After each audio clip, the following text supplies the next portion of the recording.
All right, so the difference between a freewheel and a cassette, I'm going to explain it to you in 3 minutes.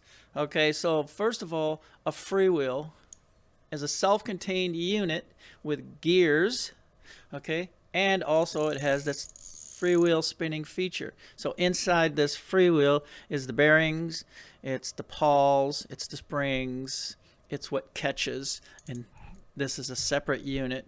And all you do with this separate unit, because it has threads,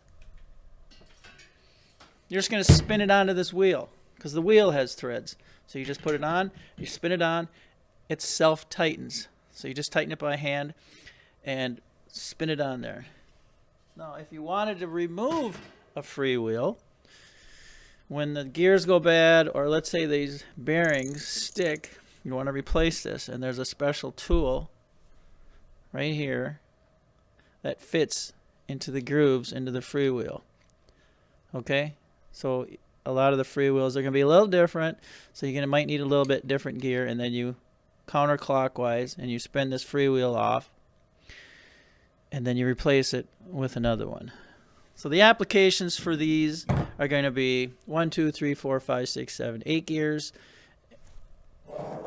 And you can actually repair this, but there's 100 bearings in here, and it's time consuming. So most people will just chuck it and put a new freewheel on.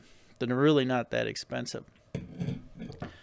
All right, so a cassette starts off with the freewheel motion, but this is a free hub body. And so it starts off with the free hub body, and the free hub body, this one has threads,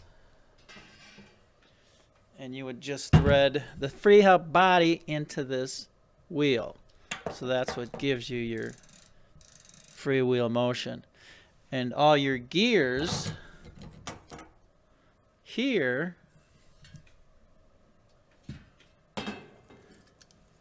this particular one is a climbing gear because it's such a big gear.